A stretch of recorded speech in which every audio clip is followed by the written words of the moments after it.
We're going to do a push-up with the Core-Tex where the feet are on the Core-Tex and the hands are going to be on the Bosu balance trainer, or you could even use a medicine ball for this. What we're going to ask Olden to do is feet are nice and centered in the Core-Tex, and he's going to get up onto the balls of his feet. And he's going to, once he's up there, he's going to be in a nice plank position. Good line from his shoulder to his hip to his ankle. And he's going to do a push-up here. Now, as he does this, he's got a base of support for his upper body, and he's got a base of support for his lower body, both that are moving, both creating reactions throughout the body that are going to create more need for stabilization. Now, what we can add to this or create a separate movement for is we're going to have Olden keep his elbows extended and stay there. And what he's going to do with the knees straight is he's going to draw the Core-Tex towards him, which causes his hips to go up in the air. So it's a concentric contraction in the abdominals, and then as the Core-Tex moves away and the hips drop, there's an eccentric contraction. So he's got to control all that motion with his abdominals and keep it nice and smooth as he goes through that piked position there. So big demand on the abs as he does this. A great abdominal exercise.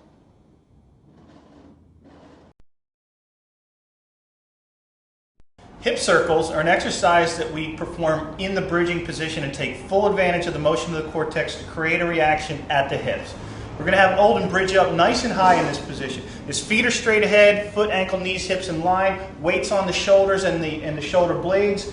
Central dowel, the Core-Tex is right in the center. From here, he's going to take that dowel, if you envision it moving around in circles through the whole inside of that inner ring of the Core-Tex, but without touching it. As he does that, because his feet are fixed on the ground, he's getting this nice reaction at the hip. So he's taking it all the way around in circles, going both directions. This is a great exercise for people with lack of mobility in their hips. Also adds to the stability requirements, again, because we're always having to decelerate the available motion at the Core-Tex.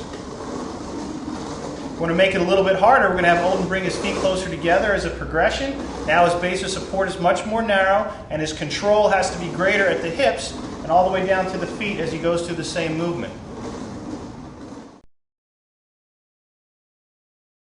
The running man is we're going to go with the feet on the Core-Tex, hands on the ground. Mary Lou is going to bring one knee towards her chest as the other moves away. We get that pumping motion of the legs as if we're running. We've still got all the oscillations of the Core-Tex going on. We want to progress this a little bit. We can get Mary Lou to do a push-up in sync with her legs. Really overall increases demand, big cardiorespiratory demand on the body as well. Nice smooth movement back and forth between the two legs. Shoulder bridge with the feet on the Core-Tex and your client athlete on the floor. We're going to have Olden with his feet straight ahead, centered in the Core-Tex, going to lift his buttocks off the floor as high as he can into a bridge. As he comes up, he's keeping that central dowel of the Core-Tex in the middle of the ring and having to control that, avoiding bumping out. And we're going to do it actively where he's going to come down and he's going to tap his buttocks on the floor, keep the muscles loaded the whole time, keeping the knees in line with the hips as he goes up and down, and he's got to control three-dimensional space underneath his feet as he's doing that. We're going to have him rest for a second, because what we're going to do now is we're going to have, as he goes up, he's going to hold the bridge, which is always an option, but once he's up there, we're going to have him extend one knee, which is going to create extension at the knee and the hip and some rotation of the pelvis, therefore at the trunk, and he's going to bring it back and forth, and that adds a whole new dimension to doing the bridge with the options that the Core-Tex provides. So Olden's going to go up nice and high. Now he's up in that position. Now he's going to straighten the one knee and cause a big turn of the Core-Tex, and he's going to come back and straighten the other knee. Really loads up the hamstrings eccentrically at the same time. Going to keep that butt up nice and high. We've got a whole new dimension to your standard shoulder bridge in this position with the Core-Tex. Shoulder bridge with feet on the Core-Tex now allows us to take that motion of the Core-Tex and create a three-dimensional movement that has to be responded through at the hip, and in this case with the foot on the floor. We're going to have Olden go up with one foot on the floor, one foot on the Core-Tex. He's got that central dowel sitting nice and centered, and now he's going to make circles with it where it's just going through without really bumping into the edges, and that's part of the control that has to happen. At the same time, there's a reaction going on at the left leg, which is on the floor from the foot all the way up to the hip, that has to respond to everything that this leg does. At the same time, he's maintaining that static bridge position with the buttocks up in the air. To make this a little bit harder, or progression, we're going to have Olden bring his butt down, and we're going to have him put both feet. He's going to slide towards me a little bit now so he's more centered with the Core-Tex. He's going to put both feet in the center.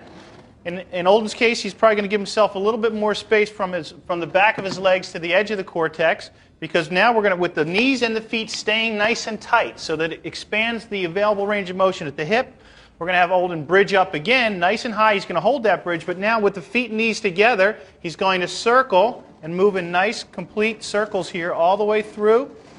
And again, taking that dowel and just staying nice inside the inner ring that the Core-Tex base has. Coming all the way back towards him, and then he's going to reverse directions and take it in both motions. So he's got the static bridge going here, and the knees are staying nice and tight.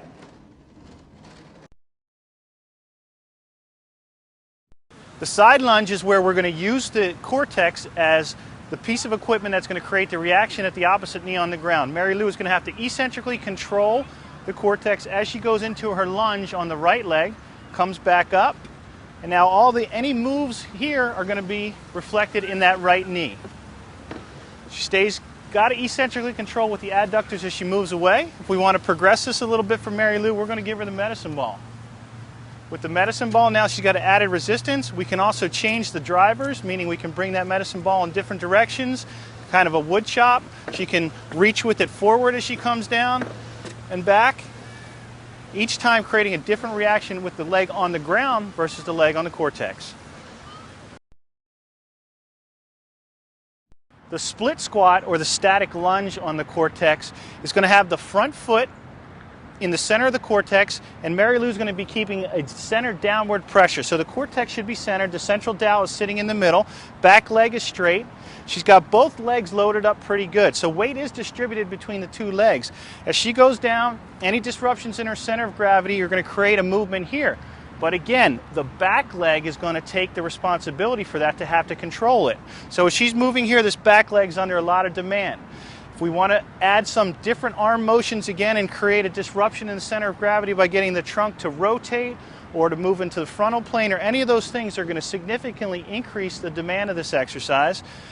Or we can add the medicine ball or dumbbells into the hands also to increase the progression of this exercise. But that back leg is doing a lot of work right now.